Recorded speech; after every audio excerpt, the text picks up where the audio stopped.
जानना चाहती है ना कि क्या हुआ है इसको, है? ये जो हालत देख रही है ना अपनी बेटी की, इसी हालत में पुलिस वालों को मिली थी, वो भी किसी क्लब श्लब के यहाँ और मोंटी के साथ। और ये भी बताया पुलिस वालों ने कि नशे की दवाइयां मिली है इनके पास से।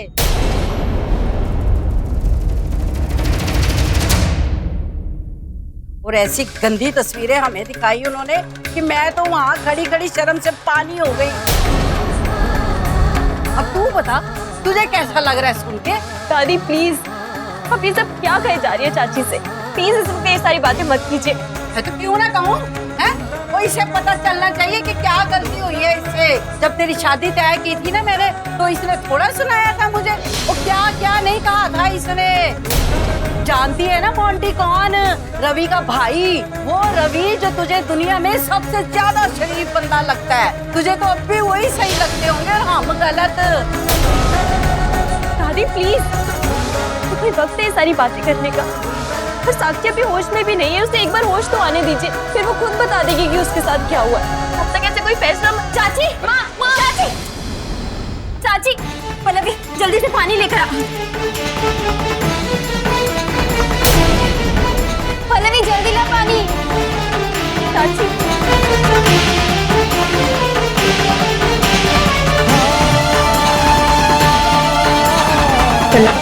तू मेरी हेल्प कर, चाची को अंदर कमरे में ले चलते हैं। क्या करे, ये थानेदार तो किसी की सुनने को ही तैयार नहीं है। वहाँ पे काम करो, आप सबको लेके घर जाओ। भाई नहीं, अब अकेले हो यहाँ पे, मैं आपके साथ ही रुकूंगा। नहीं हैरी, तुम यहाँ नहीं रुकोगे। वैसे भी सुबह तक कुछ नहीं होगा और मुझे अकेले रहना, तो प्लीज आप लोग घर जाओ, मैं सब देख लूंगा। थोड़ा सोचने का मुझे वक्त दो अकेले। पता है तू बड़ा परेशान है, तो पुत्र डर मत, हम पे माँ की कृपा से ना सब कुछ ठीक हो जाएगा। ये सब तो मैंने फिर भी झेल लेना। तो वो सवित्री और सके, उनको मैंने नहीं छੱਡना। इतना मजा चखाना है ना कि सारी जिंदगी याद रखना है उन्होंने। माँ वो सब हम लोग बाद में देख लेंगे, अभी आप प्लीज घर जाओ। मैं हूं ना यहाँ पर, मैं मोंटी को संभाल लूंगा। माँ मैंने कहा ना मैं संभाल लूंगा मोंटी को। मुझे अच्छी तरह मालूम है कि कोई है जिसने मोंटी को फंसाया है, और जिस दिन मुझे उसका नाम मालूम हो गया, मैं छोड़ूंगा नहीं उसे। माँ अभी आप घर जाओ। ऑटो चल, ध्यान रखो। बैठे बिठाए किस मुसीबत में डाल दिया इस लड़की ने। लड़की, रेखा की तबीयत अब कैसी है? वो ठीक तो है ना? नहीं चाचू, ना किसी से बात कर रही है, ना कुछ खा पी रही है, सो भी नहीं रही है। समझ में नहीं आ रहा क्या करूं, बहुत बुरा हाल है उनका। है वो साक्षी कैसी है? उसको होश आया? चाचू मुझे लगता है हमें किसी डॉक्टर को बुला लेना चाहिए। आओ, तो डॉक्टर तो ना कोई इतनी रात को हमारे फोन के इंतजार में बैठा होगा, बात करती है। मुसीबत तो ये है कि किसी अस्पताल में भी नहीं लेके जा सकते, और लोग हजार सवाल पूछेंगे, किसको क्या क्या जवाब देते फिरेंगे। ऐसे तो बात जल्दी फैल जाएगी। नशा की है ना तेरी बहन, उतर जाएगा सवेर तक। मैं आप सबके लिए चाय बना कर लाती हूँ। भैया, आपका एक दोस्त नहीं है रोटी ले लो, वो शहर में होगा इस वक्त। हाँ अच्छा याद दिलाया, वो है ना नरेश कक्कड़, मैं कल सुबह ही उससे बात करता हूँ। सफेद जी, आप? नमस्ते माता जी। नमस्ते। मैं तो ना जी आपका ठीक से शुक्रिया भी नहीं अदा कर सकी। आप तो जानते हैं ना कि हालात कैसे थे, पर मुझे इतना पता है कि अगर आप नहीं होते ना, तो पता नहीं हमारा क्या हाल होना था। कोई नहीं माता जी, आप सब मेरे अपने, शुक्रिया किस बात। अरे हाँ, ये डॉक्टर सक्सेना अम्बाले में बड़ा नाम है इनका। ये साक्षी का चेकअप करें, देखना जरूर ठीक हो जाएगी। बहुत ही अच्छी डॉक्टर। लेकिन इस हालत में क्या ट्रीटमेंट दे सकते हैं? डोंट वरी, साकेत जी ने मुझे पूरी डिटेल्स दे दी है। मैं एंटी ड्रग्स इंजेक्शन दूंगी, इससे नशे का असर बिल्कुल खत्म हो जाएगा और वो होश में आ जाएगी। बहुत बहुत मेहरबानी सकेत जी, आपके तो इतने एहसान है हम पे, अगर गिनना शुरू करूँ तो उम्र निकल जाएगी। माता जी इसकी जरूरत नहीं, बस साक्षी ठीक हो जाए। अच्छा आप बैठे, मैं डॉक्टर साहब को हाँ, साक्षी के पास लेके जाती हूँ। हाँ जी, बैठे बैठे आप। हाँ। आइए डॉक्टर साहब जी आ जाओ। आप बैठिए, हम बस अभी ठीक। साकेत जी, आप यहाँ? दीपिका, तुम्हें घबराने की जरूरत नहीं, मैं हूं ना। मेरे होते हुए साक्षी को कुछ नहीं हो सकता। Thank you so much. आपको पता है सिर्फ आपकी वजह से साक्षी को हम घर ला पाए, वरना रात भर सबके लिए पुलिस स्टेशन में बैठे रहना बहुत मुश्किल हो जाता। तुम्हें हर बार थैंक यू क्यों बोलती हो? मुझे शर्मिंदा करती हो। प्लीज थैंक यू की जरूरत नहीं है। अरे तुम सब मेरे अपने हो, मेरे परिवार की तरह। मेरा फर्ज बनता है। आप अभी तक घर नहीं गए? घर ही जा रहा था, फिर साक्षी की हालत देख के घर जाने का मन नहीं किया, इसीलिए डॉक्टर भी लाया हूँ अपने साथ। वो अंदर चेकअप करा। डॉक्टर आ गई? हाँ, वो अंदर चेकअप कर रही है, देखना वो जल्दी ठीक हो जाएगी।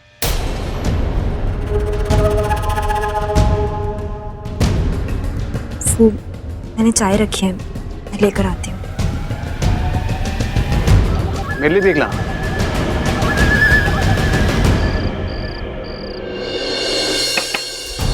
आप जरा हट जाइए। इंस्पेक्टर साहब ने कहा है इसे कोठरी के अंदर रखना पड़ेगा थाने के कायदे के मुताबिक। हवलदार साहब, आप इसकी हालत देखिए। इस हालत में आप कैसे बंद कर सकते हैं इसे? देखिए मिस्टर, आप पुलिस वाले के सबर का इम्तिहान मत लीजिए। पहले ही आपके घर वाले यहाँ पर हंगामा मचा चुके हैं, ऊपर से आप हमारी दखलंदाजी कर रहे हैं। हमने भी नियमों का पालन करना पड़ता है भाई, कानून के हिसाब से चलना पड़ता है। और हुआ क्या ऐसे? सही तो है, थोड़ा नशा कर रखा है ड्रग्स का, सुबह तक ठीक हो जाएगा। जाइए आप घर जाइए। अरे आप तो कह रहा हूँ भाई साहब, आप अपने घर जाइए, ठीक है? रात भर नहीं रुकने देंगे हम थाने में आपको।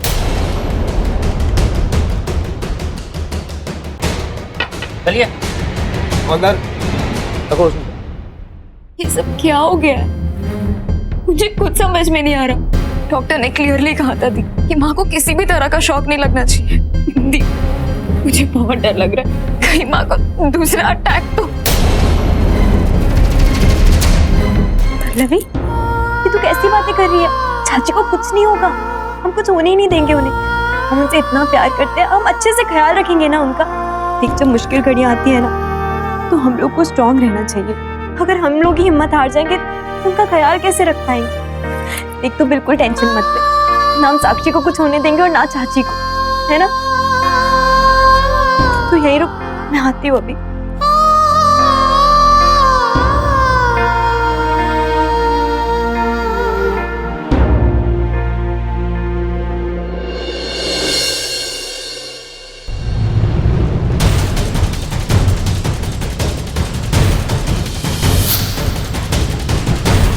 मोंटी, ये मैसेज मेरी बहन साक्षी का था?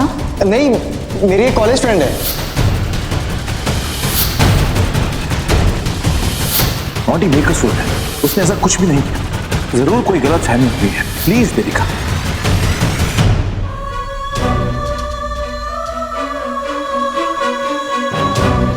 तुम सब ना शक्ल से बहुत शरीफ दिखते, लगता है बहुत ही भोली भाली सी फैमिली है, कुछ गलत नहीं कर सकती किसी के साथ। लेकिन असलियत ये है ही नहीं। असलियत ये है कि तुम्हारे मन में सिर्फ बुरा भरा है। हर इंसान के लिए बुरा सोचते हो तुम लोग, उनके साथ बुरा करना चाहते हो। मेरे साथ भी तो ऐसा ही किया ना तुम। साक्षी जैसे ही होश में आएगी, मैं उससे पूछूंगी कि क्या हुआ, उससे सारी सच्चाई जानूंगी। और अगर उसने मुझसे कहा कि मोंटी इन सब चीजों में इन्वॉल्व है, तो मैं मोंटी को छोड़ूंगी नहीं। ये वादा है मेरा। क्या हो रहा है? ये क्यों हो रहा है और कब तक होता रहेगा मेरे साथ? हमेशा कुछ ना कुछ होता है जो देविका को मुझसे दूर कर देता। क्या लाइफ है यार। उसे इतना प्यार करता हूँ, दीवानों की तरह चाहता हूँ, और वो मुझसे नफरत करती। मैं उसके बिना एक पल भी नहीं रह सकता। कैसे यकीन दिलाऊं तुम्हें देविका? कैसे समझाऊं तुम्हें? कब तुम्हें रियलाइज होगा कि मैं गलत नहीं? कब तुम्हारी आंखों के सामने से झूठ की पट्टी हटे? कब तुम्हारी गलत फहमी दूर होगी? क्या करूं मैं? क्या करूं जिसे तुम्हें मुझ पे और मेरे प्यार पे यकीन हो जाए? कैसे तुम्हें यकीन दिलाऊं कि मेरा प्यार सच्चा? कैसे तुम्हें यकीन दिलाऊं कि मैं तुम्हारे बिना नहीं रह सकता? कैसे यकीन दिलाऊं कि जब तुम मुझसे दूर जाती हो तो कुछ होता?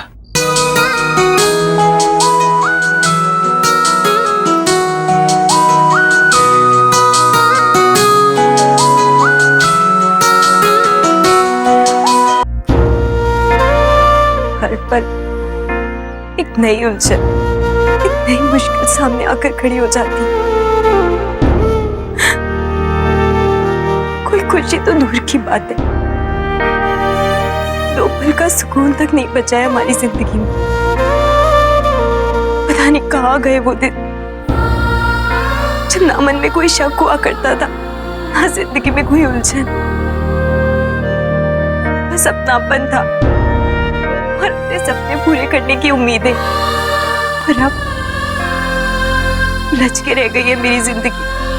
सही, गलत, सच, झूठ, सिर्फ इन्हीं सब चीजों में उलझ कर रह गई है मेरी जिंदगी।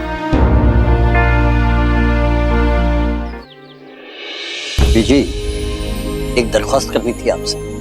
आप रेखा से कुछ मत कहिए, बहुत खराब हालत है उसके।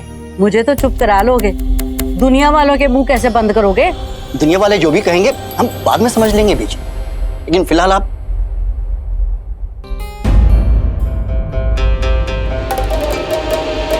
चाची बैठो। नहीं बेटा, मैं ऐसे ठीक। वो बैठ जा, नहीं तो फिर बेहोश होके गिर जाएगी। बैठ जाओ ना चाची।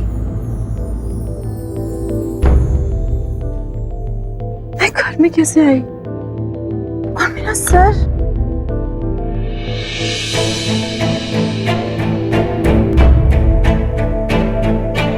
साक्षी तो ठीक तो है ना? सब मुझे ऐसे क्यों देखते हैं? कहाँ थी तू रात भर? बोल ना साक्षी। चाची मेरी बात सुनो, अभी इस बारे में कुछ बात मत करो प्लीज। फालतू में स्ट्रेस मत लो, बाद में बात कर लें। नहीं लड़, अभी इसी वक्त बात कर लेने दे मुझे। तो वो कहाँ गई थी रात को?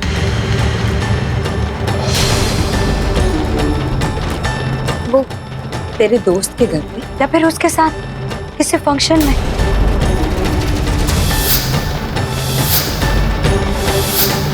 शायद ये लोग मुझे पार्टी से यहाँ लेकर आ गए, लेकिन इन्हें कैसे पता चला मैं कहाँ हूँ? माँ, वो मैं वहीं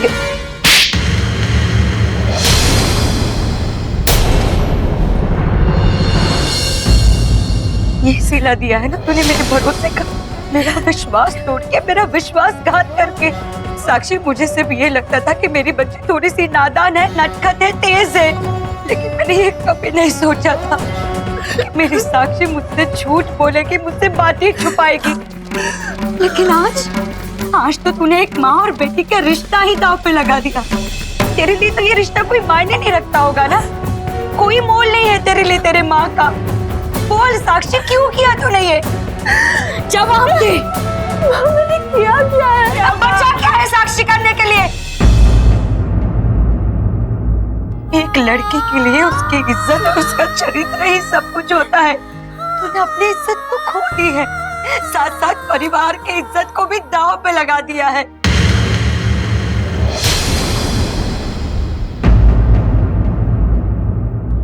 हे भगवान, अब मैं क्या? मैंने अपने संस्कारों में कोई कमी नहीं रखी, लेकिन आज तूने मेरी परवरिश में भी दाग लगा दिया। चाची, पल्लवी, चाची को अंदर लेकर जा। चाची आप अंदर जाओ। जी, मैंने अपनी बेटी को ऐसे संस्कार नहीं दिए थे। पल्लवी लेकर जा। माँ चलिए। चाची इससे कोई दाव पे माँ, साक्षी में तो जाएगा, मैं माफ नहीं कर। माँ चलिए। मैंने कुछ नहीं किया दी, मैंने कुछ नहीं किया, ये सब झूठ है। मैं ऐसा क्यों बोल रही है दी? मैंने क्या किया है? तू अनजान बन रही है, ये सचमुच तुझे याद नहीं है? अरे पुलिस थाने से छुड़ा के लाए हैं तुझे, पुलिस थाने से छुड़ा के लाए हैं तुझे। नशे की हालत में गिरफ्तार किया था तुझे, और तब से लेकर अब तक तू उसी हाल में बेहोश पड़ी थी। तेरे साथ वो लड़का मोंटी भी गिरफ्तार हुआ है, उसके पास से नशे की दवाइयां बरामद हुई हैं। तुम दोनों की तस्वीरें दिखाई थानेदार ने। भाई रब्बा, इस उम्र में यही देखना बाकी रह गया था। अरे इतनी गंदी तस्वीरें ना तुम दोनों की। नहीं दादी, ऐसा कुछ भी नहीं है। मैंने तो कोई नशा भी नहीं किया, मैं एक लड़की की बर्थडे पार्टी में गई थी बस। दी, आप समझाओ ना दादी को, ऐसा कुछ नहीं किया, आपको पता है ना। मैं बिल्कुल सच बोल रही हूँ कसम से। साक्षी शांत हो जा। गलती की है इसने, बहुत बड़ी गलती की है, और इसकी गलती ये है कि इसने उस लफंगे मोंटी का विश्वास किया। बड़ा मजा आता था ना तुझे बड़ों की बातों का मजाक उड़ाने का। अब देख ले, उस पे विश्वास करती थी ना, और उसने तेरे विश्वास का कितना नाजायज फायदा उठाया। दुनिया का कोई साबुन भी ना इस लांछन को नहीं धो सकेगा। और तेरी वजह से शर्म के मारे हम किसी से नजर नहीं मिला पाएंगे। मैंने कुछ नहीं किया दादी, मैंने कुछ भी नहीं किया है। कौन मानेगा तेरी बात? अब तक तो सारे शहर में वो तस्वीरें फैल गई होंगी। ऐसे पक्के सबूत पर कैसे झुठलाएगी तू? चल औरों की तो छोड़, अपनी माँ को क्या सफाई देगी? जाके देख क्या हालत करती है तूने इसकी। माँ को मैं मनाऊंगी, माँ मेरी बात जरूर मानेगी। माँ, साक्षी, साक्षी। मैं सच कह रहा हूँ भाई, वो बेहोश हो जाने के बाद मुझे पता भी नहीं क्या क्या हो गया। और ड्रग्स भाई, ड्रग्स मैंने कभी जिंदगी में देखा भी नहीं, तो लेना तो बहुत दूर की बात है। वहाँ पे जाके हम लोगों ने ना ही कोई हार्ड ड्रिंक्स पिया, ना ही कोई ड्रग्स लिए भाई, मेरा विश्वास कर। हाँ, बस वहाँ पे जाके कोल्ड ड्रिंक्स पिया था भाई, और कसम से और कुछ भी नहीं पिया था। तो मेरा भाई है ना, तुझे मेरे पे भरोसा है ना भाई, तू विश्वास करता है ना, तो मेरे पे तुझे लगता है कि मैं ऐसा काम कर सकता हूँ कभी? रिलैक्स, मुझे भरोसा है तुझ पर, तो कभी कोई ऐसा काम नहीं करेगा। लेकिन एक बात मुझे मोंटी समझ में नहीं आई, पार्टी तेरे फ्रेंड्स की थी, पर साक्षी वहां पर कैसे पहुंची? देखो, साक्षी ने मुझे फोन पर बोला था कि वो घर पे बहुत बोर फील कर रही है और अपने फ्रेंड्स को मिस कर रही है, इसलिए मैंने अपने फ्रेंड की बर्थडे पार्टी में उसको बुला लिया। और वहाँ पे साक्षी आ गई और हम लोग बहुत मजा कर रहे थे, और वो सबके साथ घुल मिल भी गई और बहुत खुश लग रही थी। और हम लोग उसके बाद केक भी काटे और सोफे में जाके बैठ गए। उसके बाद एक वेटर ने आके हम लोगों को सॉफ्ट ड्रिंक दिया, तो हम लोगों ने वो पी लिया और हम लोग ने डांस फ्लोर में डांस करने के लिए गए। उसके बाद अचानक से कैसे चक्कर आ गया भाई, मुझे पता नहीं। उसके बाद सब कुछ खत्म हो गया, मेरी वजह से वो बेचारी भी फंस गई और मेरी वजह से ये सब कुछ हुआ भाई, सब कुछ खत्म हो गया भाई। संभाल अपने आप को, संभाल। देविका ने तो सुबह मॉर्निंग में पूछा था साक्षी के बारे में, तूने झूठ क्यों बोला? क्योंकि साक्षी ने मना किया था किसी को ना बोलूं, क्योंकि वो घर वालों को कुछ बहाना बना के पार्टी में आना चाहती थी, नहीं तो दादी को पता चलता तो उसको पार्टी में नहीं आने देती ना, इसलिए। देख भाई, ये सब क्या हो गया, सब कुछ बर्बाद हो गया, मेरा करियर, मेरी लाइफ, सब कुछ खत्म हो गया भाई। ये क्या होगा अभी? मोंटी, कुछ नहीं होगा, कुछ नहीं होगा। मोंटी, ऐसे क्यों बोल रहा है तू? हमें ना तेरे साथ भाई, देखना क्या हो गया, मुझे समझ में नहीं आ रही है कैसे हो गया। अरे एक काम कर, तू यहाँ पे रुक, मैं भी आया। ठीक, कुछ नहीं होगा। आरस तो भी आप रस्तोगी, एक्चुअली मैं आज ऑफिस नहीं आ पाऊंगा, एक बहुत बड़ी परेशानी आ गई यार। मैं शास्त्री नगर पुलिस थाने में हूँ और मेरे भाई को किसी झूठे इल्जाम में पुलिस ने गिरफ्तार कर लिया, तो मैं आज ऑफिस आ नहीं पाऊंगा।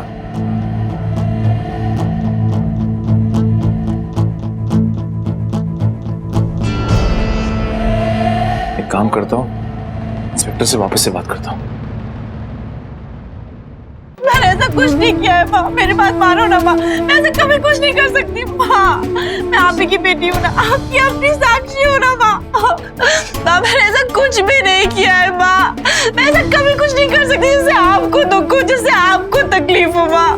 मैं कभी सपने में भी ऐसा नहीं सोच सकती माँ। दुनिया चाहे कुछ भी कहे, आप मुझे बस एक बार बोल दो कि आपने मुझे गलत नहीं समझा। साक्षी, साक्षी मेरी बात सुन, देख इस वक्त चाची से किसी तरह की कोई बात मत कर। चाची की हालत देख, वो कुछ भी सुनने समझने की हालत में नहीं है, पूरी रात जगी सिर्फ इसी टेंशन में। तू सोच सकती है उनकी क्या हालत होगी। देखिए भाई साहब, आज हम आपके भाई को कोर्ट में लेके जाएंगे, अब जो भी फैसला होगा ना वो कोर्ट करे। मैं तो कहता हूँ कि भाई साहब कोई अच्छा सा वकील करके आप भी कोर्ट पहुंचेंगे। अगर जज साहब ने कोई फैसला आपके भाई के खिलाफ दे दिया तो कानूनन उसको हमको हिरासत में लेना पड़ेगा, जेल में डालना पड़ेगा। ठीक समझ रहे हो ना मैं क्या कह रहा हूँ? इंस्पेक्टर साहब, कोई और सोल्यूशन? मैं तो कोई सोल्यूशन नहीं है, मैं तो कहूँ तो वकील कर लो, बहुत बढ़िया बात। क्या करूं, कैसे मैं मोंटी को बाहर निकालूं, मुझे कुछ समझ में नहीं आ रहा।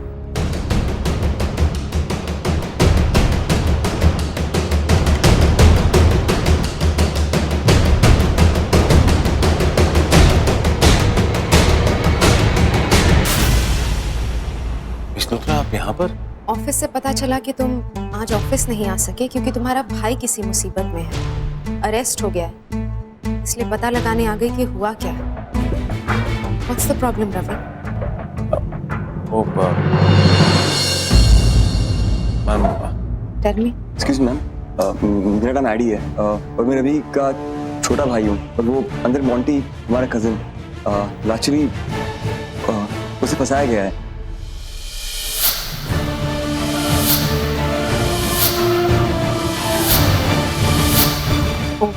I see. Ravi, don't worry, कुछ नहीं होगा तुम्हारे भाई को। इंस्पेक्टर जी।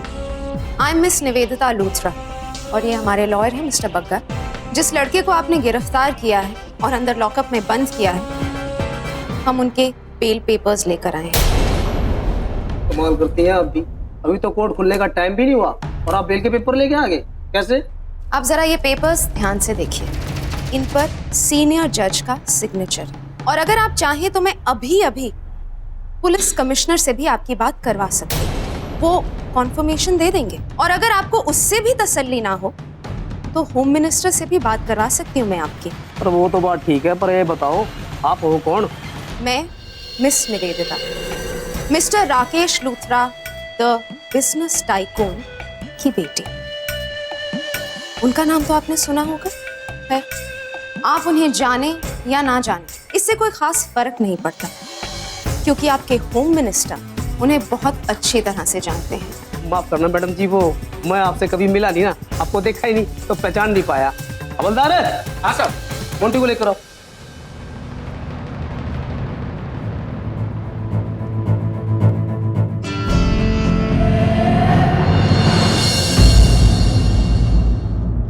आई होप मेरा इस तरह से इंटरफेयर करना तुम्हें बुरा नहीं लगा होगा, लेकिन स्टाफ की फैमिली के साथ कुछ गलत हो ये मैं नहीं देख सकती, इसलिए हेल्प करने आ गई, जितना भी कर सकते थे।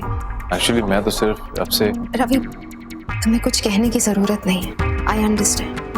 मैं कल रात के लिए तुमसे माफी मांगना चाहती थी। I am really sorry.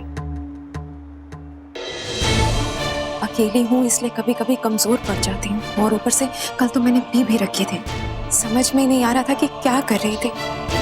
Thank you, तुमने अपनी लिमिट्स क्रॉस नहीं की, वरना कुछ ऐसा हो जाता जिसके लिए बाद में मुझे पछताना पड़ता। मिस लूथरा, थैंक यू तो मुझे बोलना चाहिए।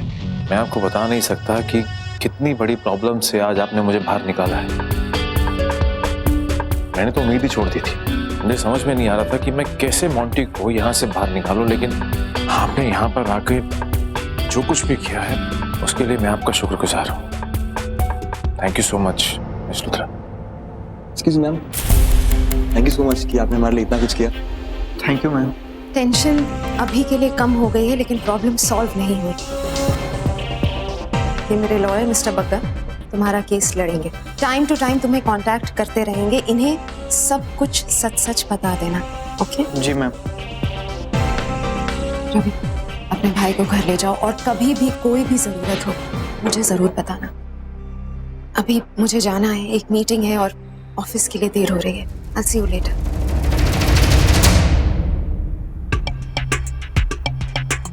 इतनी पावरफुल लेडी ठीक हो नहीं? भाई की बॉस।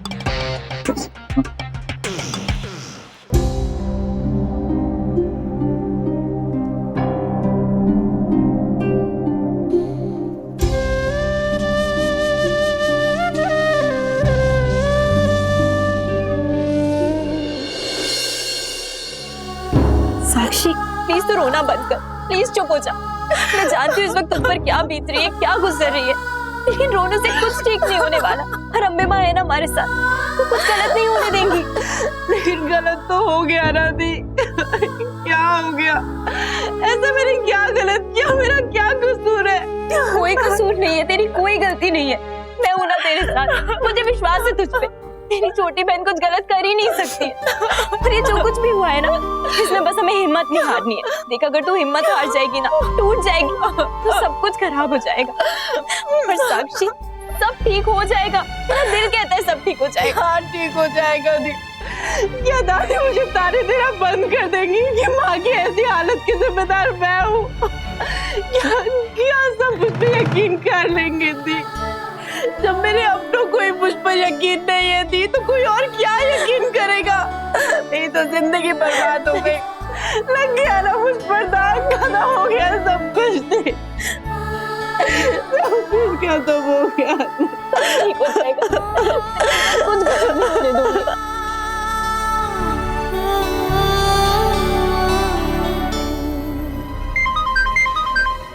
अब ये कौन है?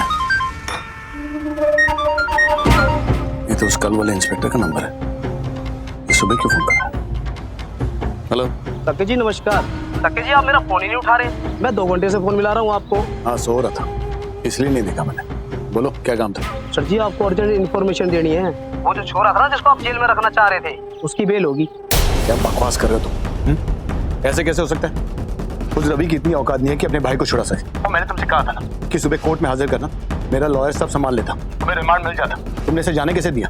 अरे बेल कैसे मिला उसे? सर एक छोरी आई थी थाने में, राकेश लूथरा है ना बड़ा आदमी, उसकी छोरी थी। बहुत ही दबंग थी जी, कमिश्नर को भी जानती है और होम मिनिस्टर को भी जानती है। बेल के पूरे पेपर लेके आई थी और सीनियर जज के हस्ताक्षर थे। तो मैं कैसे मना करता, इसलिए छोड़ना पड़ा। चल ठीक है फोन रख, बाद में बात करता हूँ मैं। अब ये मैडम कौन है जो रवि की मदद कर रही है? सारा बना बनाया खेल बिगाड़ दिया इसने।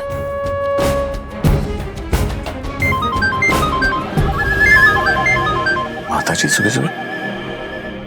हेलो सकेश जी। अरे माता जी नमस्कार। आपने सुबह सुबह कैसे फोन किया? कोई प्रॉब्लम तो नहीं है? मेरा मतलब है देवी का। अरे साक्षी ठीक तो है ना? हाँ जी हाँ जी, वैसे तो सब ठीक है, लेकिन मुझे आपसे ना एक अर्जेंट बात करनी थी। अर्जेंट? माता जी ऐसी कौन सी बात है, बताइए ना। मैं जी फोन पे नहीं बता सकती आपको। मैं ना जरा छोटी छोटी फोन कर रही हूँ। अब आपसे मिलना जरूरी है जी इस वक्त। हाँ ठीक है, मैं अभी बस तैयार होके आता हूँ आधे घंटे में। ठीक है जी। और सकेश जी आ जरूर जाना जी। हाँ जी। हाँ माता जी कैसी बातें कर रही हैं आप? जरूर आऊंगा। अच्छा जी रखती हूँ।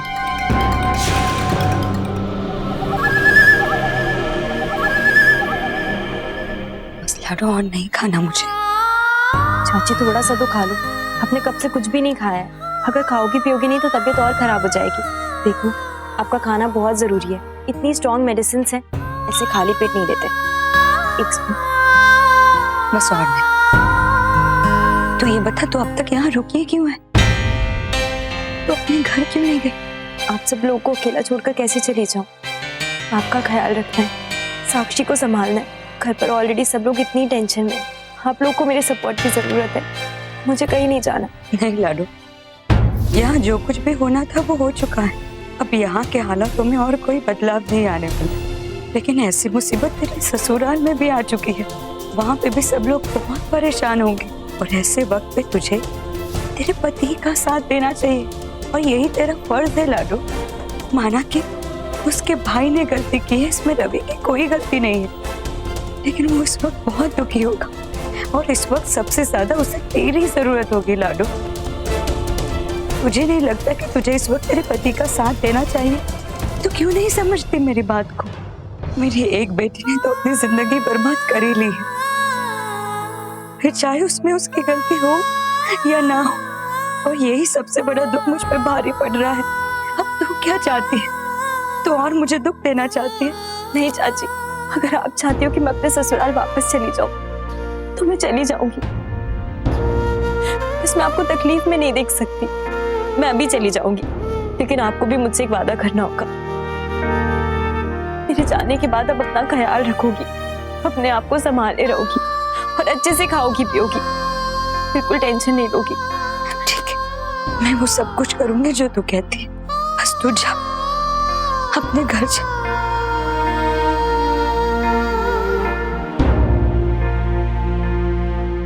सिर्फ और सिर्फ आपके लिए चाची, वरना उस घर में कभी कदम भी ना रखूं मैं। मोंटी एक बात बता मेरे को यार, मैं तुझे इतनी बार बोलता हूँ कि मेरे साथ पार्टी में चल, लेकिन तब तू हमेशा मना करता है, कहता है कि मुझे पार्टी में अच्छा ही नहीं लगता। फिर तू इस पार्टी में कैसे पहुंच गया? हाँ इसको सच कैसे बताऊं? मुझे साक्षी से पल्लवी के बारे में बात करनी थी। बताऊंगा तो एडी को पता चल जाएगा कि जिसे मैं पसंद करता हूँ वो लड़की साक्षी और देवी के भाभी की बहन है। यार वो मेरे एक फ्रेंड की बर्थडे पार्टी थी, सब लोगों ने बहुत जिद किया इसलिए जाना पड़ा। यार तू एटलीस्ट मेरे को बोल के जाता है कम से कम। भाई मौका ही नहीं मिला ना, मुझे तो लगा था कि केक कट जाएगा उसके बाद वापस चलाऊंगा। अच्छा चल मेरे को एक बात बता यार, तू हमेशा क्यों फंस जाता है? हाँ तेरे को याद है बचपन में गए थे शर्मा जी के बाग में, उनके बाग से अमरूद चोरी करने के लिए, याद है? जो पेड़ के ऊपर था, तू नीचे खड़ा था और वो बड़ी मूंछों वाला माली वहां पे आया, भाई उसने तेरे को पकड़ के जो तेरी लाइट, याद है तेरे को? वैसे बेशरम लोग हैं ये, इतना सब कुछ हो गया और ये लोग वो सब डिस्कस करके उसका मजाक उड़ा रहे हैं। वाह, हाँ तो मजाक मस्ती चल रही है। जो कुछ हुआ उसके बाद इतना एंजॉय कर रहे हो तुम लोग तो। अभी आपका अभी आई हूँ। क्यों नहीं आना चाहिए था? अगर नहीं आती तो पता कैसे चलता कि इतना सब कुछ हो गया और तुम इन सब चीजों को एंजॉय कर रहे हो? यहाँ पर मैं अपने घर वालों को छोड़कर आई हूँ जिनका रो रो कर बुरा हाल है, सब जैसे टूट गए हैं, लेकिन तुम लोग को तो कोई फर्क ही नहीं पड़ा। यहाँ पर आराम से मौज मस्ती चल रही है। अरे भाभी एक्चुअली मैं इसको सिर्फ हैरी प्लीज, मुझे तुमसे कोई बात नहीं करनी, मुझे इससे बात करनी है।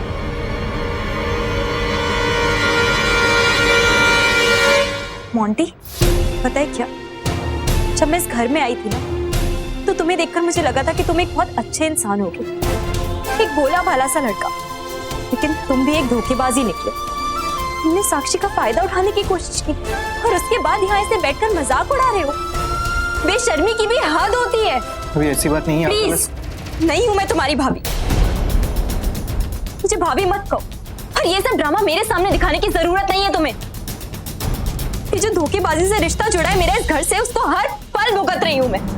और मोंटी, ये क्या किया तुमने साक्षी के साथ? लेकिन तुम्हारी गलती नहीं है, क्योंकि इस पूरे घर के सारे मर्द एक जैसे ही। बस भाभी, अब बहुत हो गया भाभी। अगर मेरे परिवार की कोई इंसल्ट करता है तो ये मुझसे बर्दाश्त नहीं होगा, समझिए आप?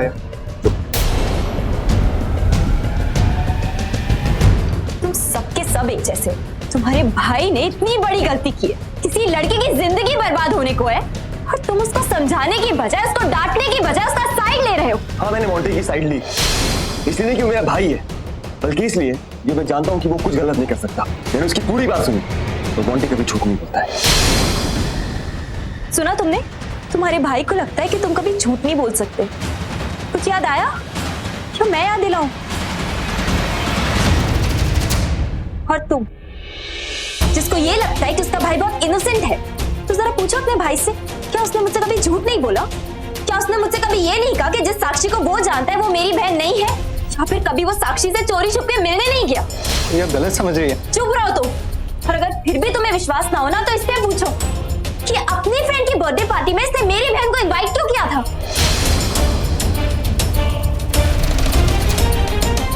क्या हुआ? अब कुछ बोलने के लिए नहीं है तुम्हारे पास? ऐसा हो सकता है कि ये झूठ बोल रहा है, लेकिन उसके झूठ बोलने की क्या वजह है, क्या कभी समझ नहीं पाओगे?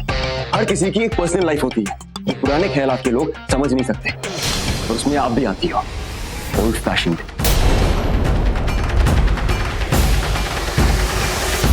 आई एम ओल्ड फैशन्ड? यस, सही कहा तुमने। हूँ मैं पुराने ख्यालात, can you know what? I am proud of it. क्योंकि अगर नए जमाने के लोग तुम जैसे होते हैं ना, तो खुश हूं मैं कि मैं पुराने ख्यालात की, क्योंकि इन्हें संस्कार बोलते हैं, जो ना तुम में है ना तुम्हारे भाई में है। बस भाभी, अब आप अपनी लिमिट क्रॉस कर रही हैं। बस कर रेडी।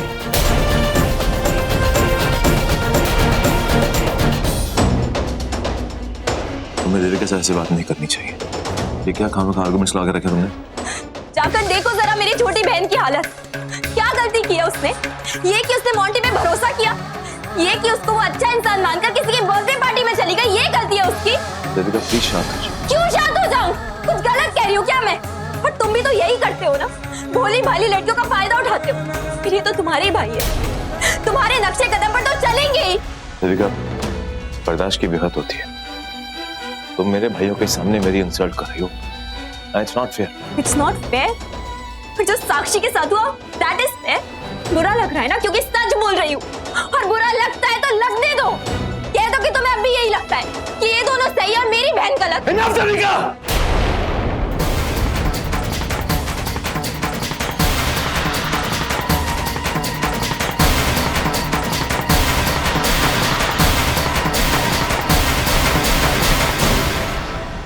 वो सब देखना आपका काम है मिस्टर शर्मा। मैंने इसीलिए मिस्टर बग्गा की जगह आपको हायर किया है। लेकिन ध्यान रहे, इस केस को मैं पर्सनली सुपरवाइज करूंगी। उस लड़के के अगेंस्ट कोई भी एक्शन नहीं लिया जाना चाहिए। I hope you understand. Yes ma'am.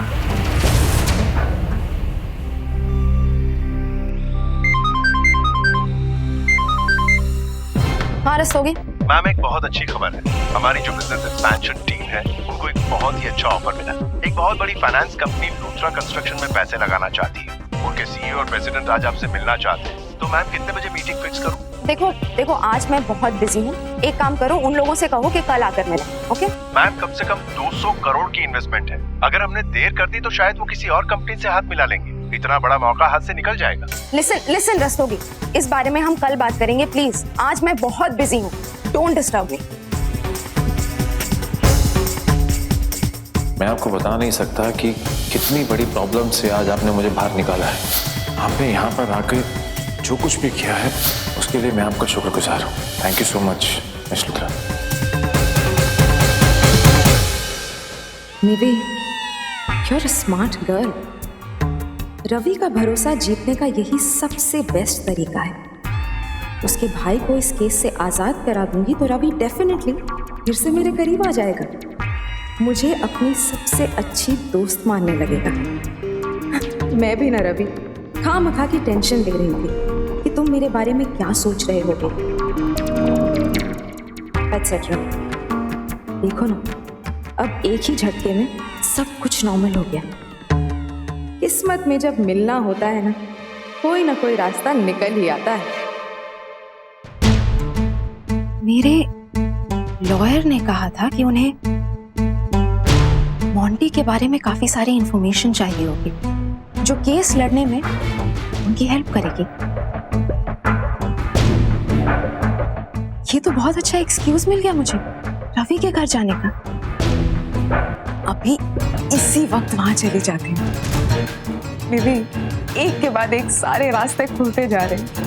Yes.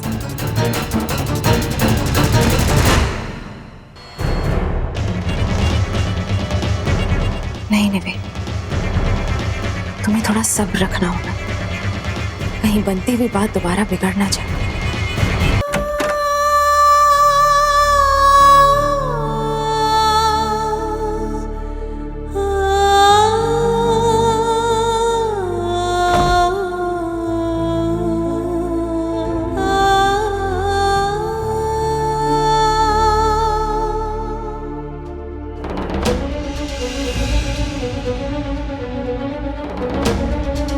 अब क्यों आए भैया? अब हम दोनों के बीच में कहने सुनने को कुछ नहीं बचा है।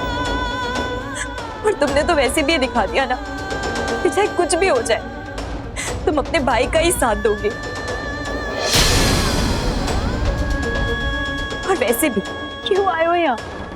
जाओ उन लोगों के साथ हंसी मजाक करो, एंजॉय करो, सेलिब्रेट करो।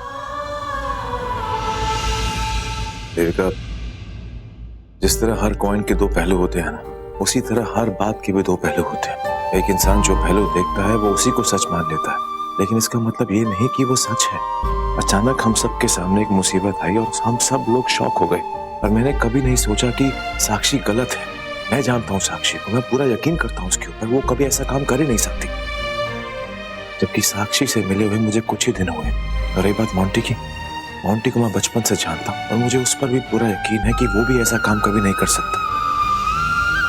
लेकिन फिर भी अगर सच को जाने बिना तो मोंटी पर इल्जाम लगाओगी तो मुझे बुरा फील होगा ना। जितना विश्वास, जितनी फिक्र मुझे मोंटी की है, उससे कई ज्यादा फिक्र, उससे कई ज्यादा विश्वास मुझे साक्षी पर है। अब मेरी बात का यकीन करो देविका कि इन दोनों को फंसाया जा रहा है। मुझे पता था, मैं जानती थी कि तुम यही कहोगे। तुमने मेरे परिवार का हाल नहीं देखा ना, इसीलिए मोंटी तो आ गया जेल से बाहर। लोग 2-4 दिन में भूल भी जाएंगे, लेकिन साक्षी का क्या? समाज कभी नहीं मानेगा कि उसकी कोई गलती नहीं थी। रवि जो दाग उस पर लग गया है ना, वो कभी मिटा नहीं पाएगी। देख, ऐसा कुछ भी नहीं होगा, कुछ भी नहीं होगा। मेरी बात का यकीन करो, मैं ऐसा कुछ नहीं होने दूंगा। और तुम देखना, जब सबके सामने सच्चाई आएगी ना तो सबके मुंह बंद हो जाएंगे। हम पता लगाएंगे, जाकर देखेंगे कि एग्जैक्टली हुआ क्या था, कौन है उसके पीछे, किसने ये सब कुछ किया है। लेकिन प्लीज तब तक के लिए शांत हो जाओ। इससे शांत हो जाओ मेरा भी।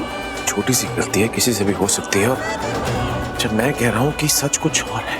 तुम्हारे लिए नहीं होगा ये सच, मेरे लिए सच है। मैंने देखा है अपने परिवार को। एक बात याद रखना, जो कुछ भी हुआ है ना साक्षी के साथ और मेरे परिवार के साथ, इसके लिए मैं तुम्हें कभी माफ नहीं करूंगी, ना तुम्हें और ना तुम्हारे भाई मोंटी को।